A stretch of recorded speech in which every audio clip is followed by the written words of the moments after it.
And breathe. There we go. That's how it ended. It's kind of what we expected to happen. But Chelsea are champions once more in a fourth consecutive season. Is Emma Hayes the best that's ever been in the WSL? I think we could all agree that nobody really can come close to the achievements that she has made with that club, and the fact that they're strengthening and strengthening as the windows go by. Truly, I didn't see it going any other way. We've had this conversation. We knew that it was very unlikely that Reading would do a job over Chelsea today, but we always still knew there was that risk. And Chelsea just breezed it today, comfortably, took it in their stride. Outstanding play from Guro Reiten and Sam Kerr once more. And there you have it. That is what will happen. You know, I do look at what Emma Hayes has done in the Women's Super League, and it really wouldn't be the same without her. However, this season was definitely a lot more challenged. There were so many areas where we were wondering how it was going to go. There was a chance Chelsea might drop off at one point at the beginning of the season. For me, it was Arsenal. United have been outstanding. Mark Skinner throwing some shots out today saying, "We're coming for you, Chelsea." It truly was the end of the season that I expected, but it was everything I kind of wanted and more. I still think Chelsea deserved to win the league. You know, they were always hunting Manchester United. They always had those games in hand. So when you looked at those run of fixtures, you knew that Chelsea would have done it. Manchester United have been excellent. I don't know what's next for them. You don't know how the summer transfer window is going to impact them. You don't know if now they've got Champions League that it will encourage players to stay or maybe want to go elsewhere, or the calibre of players that they're going to bring in. But what is for sure is Manchester United have been outstanding this season. A very, very strong side, a very good squad of players, a very good manager. And I am interested to see what happens next season. I think Arsenal were so disappointing today, and that is not how they wanted their season to end, but they have rallied all season long, and they knew what they were getting. You know, a number of weeks ago, they knew if they could just get that Champions League spot. They've lifted a piece of silverware. They've beaten Chelsea to lift a trophy. They have done all they can do, considering they're down to the bare bones of that squad. And Manchester City, well, there you go. I mean, what does this mean? What does this mean? City dropping out of Champions League football for the number of players that they've got. I'm surprised by this. Of course, it comes down to goal difference as well. And City could have been doing so much better, you know. And it's definitely that start of the season change for them. So we'll see what happens there. What's next for Gareth Taylor as well? There was rumours that he was going to sign this new contract, wasn't there? Have we had any update on that today? I don't know. It might be the end for Gareth Taylor at Manchester City. The budget that they've got, they should be aiming for Champions League football. And now they don't have that. They've had opportunities this season. I would really question what that means for Gareth Taylor and his role at Manchester City. But all in all, the league has been brilliant. Commiserations to Reading, the last remaining championship team in the top flight of the women's game. Dropping out now. Kelly Chambers, heavily pregnant, had a tough job. Imagine there's cuts all over the board. They don't have a good enough budget. Only way was team down, you know, and they have some good, strong players in that squad, they're experienced, but the form has been dreadful. Very, very hard to take, and Reading now dropping down.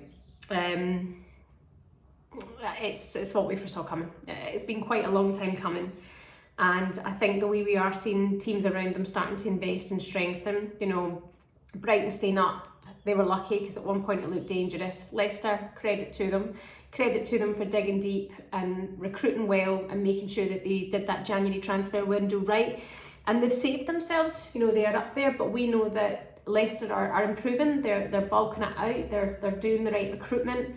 They're at least really going for it, and the club is investing in them. And that's the thing with Reading. I believe that they're not being invested in.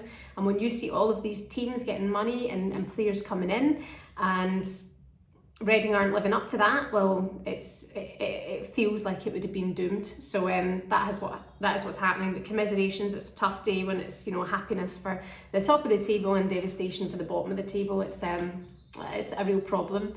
Brighton, who say goodbye to 5 of their senior players. Victoria Williams, who I saw at the Women's Football Awards the other night. Weird story. Victoria and I were talking about this the other day. Her nickname's Trev. All of our teammates call her Trev. And when Rusha and I turned 18, I think we were 18. It would have been 18. Victoria and a few of the friends from the Arsenal team came up to Glasgow, and we had a party in the kitchen, and Vic ended up sleeping on our loft floor. So we had a little catch up about that, which was nice. And then it wasn't till the next day I'd seen the news that she was leaving Brighton, along with Kayleigh Green, such a senior member of the squad, captain as well, who steps up every week, I would say. Megan Walsh, Megan Connolly, and Danielle Carter, all gone. They're all over the age of 27, and it feels like now, from what I believe, Brighton are going in a different direction. They're going to be looking to recruit younger players this window, and offloading those senior players. I'd worry about that. I've seen it now as well. Aston Villa, I would say, over a certain age group have done the same. We know that Liverpool well, Megan Campbell, she's leaving as well. She would count for me, in my eyes, as one of the senior players. I think Megan Campbell's maybe 28 or 29. And Kate Longhurst as well, announced of her departure from West Ham. These players have been around through the rise of the Women's Super League, through many years, say the last 10 years. I mean, Dan Carter's one of them. Dan Carter's, for me, what I remember of the WSL growing and starting. What would be next for those players? It's the same for Rusha. We had a chat about it on the channel. Where do they go from here? Do they go to the Championship and try and find promotion? What is the next step for these players? Because we know that the WSL is a hot place to be, and the young talent coming in, it's going to be very, very hard for all of these players to find a place. But we know that these teams are putting in budgets as well. I actually felt a little bit sorry for those players today, especially the amount leaving Brighton as well. For Villa, Remy Allen getting on today, coming back from her injury, getting to play the amount of football that she's got this season just on those final games, and she really steps up, yet she's not there next season.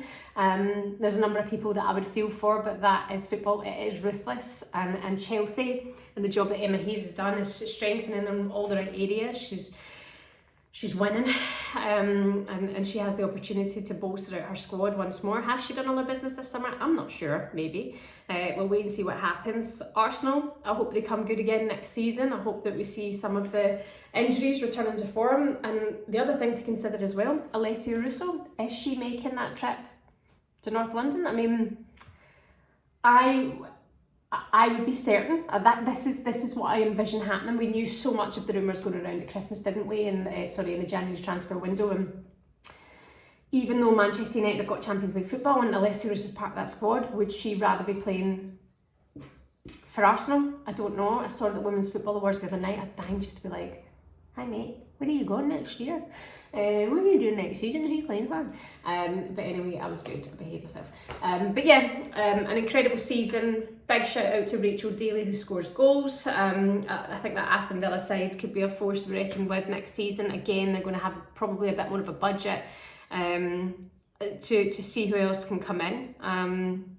Manchester United, I don't think will be the same Manchester United this season, and Chelsea, I think, will go from strength to strength, and Arsenal need to get something done. Manchester City, could be problems there as well, but incredible season. It's had it all. It's had its ups, its downs, and I just love it. I'm absolutely here for every single bit of it. Hope you've enjoyed it as well. Of course, I'm going to do a big review of Russia very, very soon on the channel, and we're going to the World Cup not too long away as well.